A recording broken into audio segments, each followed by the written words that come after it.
Welcome to Business Connection. I'm Liz Spencer. We have fascinating guests in studio today. We have William Wong. He's founder of Chasewood Learning and the Wong Foundation.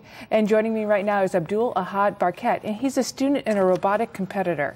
So welcome, you guys. Thank you. Tell me a little bit about Chasewood Learning.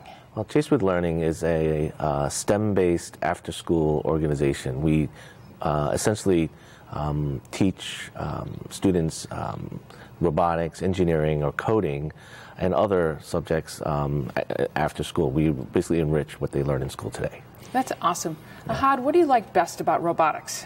Robotics, what I like about robotics is that you can do anything and have fun with it too. Like, you can make games, animations. You could also make a robot which could clean your room, maybe even solve world hunger or something like that. That's awesome. Did you get interested because you wanted one to clean your room? Yes. How's that going? Do you have that yet? Nope. Okay. You're going to let us know, though, right? Yes. I think there's lots of us who want a robot to clean our room or our houses. Oh, I would love that, yeah. So we have a couple of robots here. Tell me a little bit about each one of them. Yeah, so what these robots are a representation of kids actually working towards a competition. Okay. So the one you have here right in front of us is one that actually won the national championship for a competition called the World Robot Olympiad. A couple of 11-year-old boys won the national championship, and we all went to India to compete against 60 other countries. Wow, yeah. Amazing. Ahad, tell me about yours. This robot is for the competition Robofist. It's kind of like baseball except with robots. So I have a hitter over here and two sensors in the front. My team and I are hoping to get to the nationals. How long did it take you to put that together? It took us a couple of weeks since we only work on the weekends, so we didn't exactly have all the time in the world.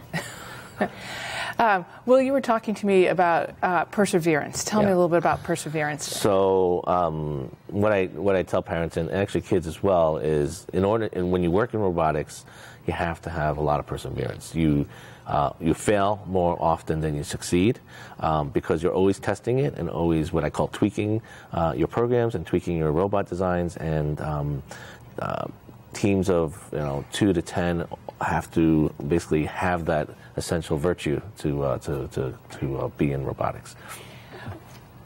What type of student or kid wants to be involved with Chasewood Learning in this?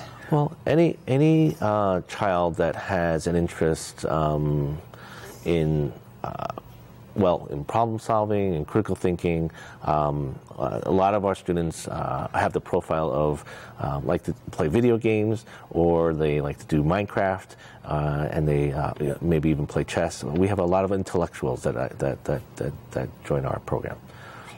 Ahad, how has building robots helped you at school? Well, it's given me a different view of problems. So sometimes you'd come across a problem in the program or in the build of the robot, and you'd have to come up with a out of the box way to fix it. And that has helped me in school when I have like a word problem or something like that. I'd do it step by step or something like that. So it's helped me a lot. That's awesome. Well, I would think that's an added benefit of an enriched program like this, is it shows the students that you can do something really neat, and the hard work pays off in other factors. Yes, it does. So tell me a little bit about how you got involved with Chasewood Learning. What was the motivation behind this? Well, motivation for me, I've always loved teaching and loved kids. And I've been in technology and I've been in the corporate world. I decided to start my own business back in 2013.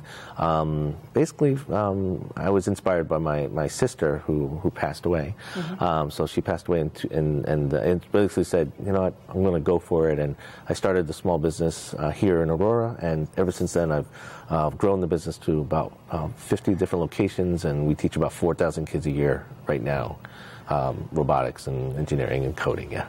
That's awesome. Yeah. And is robots the main focus, or are there other areas Well, of learning? robotics is just is kind of our sweet spot right now, but we do other things like music, and we're getting into chess. We're hosting a chess tournament this weekend at our location, and we do engineering and programming. So we do a lot of different disciplines within STEM, or what you call STEAM as well. Yeah. All right.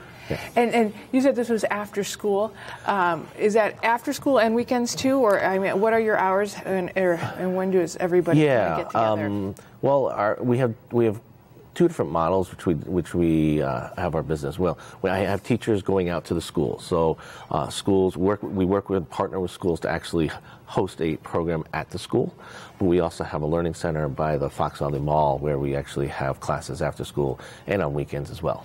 That's nice. Yeah. Well, it helps to get everybody involved. Yes.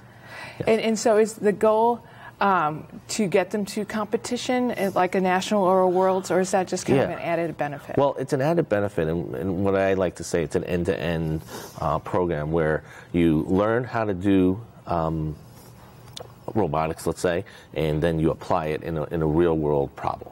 And competition is always a great place for kids to team up, try to attack the problem together, and basically succeed in trying to solve the problem. And where would you place this with other things? We get our kids so much involved with music lessons and sports. Sure. Is this the new frontier for what our children will be involved in? I know that we have inspired many children to follow a certain career now. Some of them who didn't know about robotics or programming or coding or engineering are now interested in this, and we're going to see a lot more of these children in those fields down the road. And what do you think about when you think about your future? Are you thinking you're going to do engineering, something with robotics? Do you know yet? I don't know, actually. I want to do something with STEM. Yeah. Well, that's good. I think you've got some time. So, William, if you were going to close and give us one thought about when we're thinking about our children in STEM, should we give this a try even if our child may not have been overly interested? Sure. There are a lot of children and even parents out there who don't know this exists. And what I do is I always tell my parents to say, you know what, come in, give it a try. I'll give you a refund if you don't like it. So, but I always say, and I've never given a refund. So I know that children, once they do this and it's very engaging, they love to do this and want to do more. Right. Well, it promotes so many things, not only problem solving, but teamwork and perseverance. Thank you so much for stopping by and sharing what you do. Thank you. We wish you a lot of luck at Nationals in May. Stay tuned for more Business Connection. We'll be right back.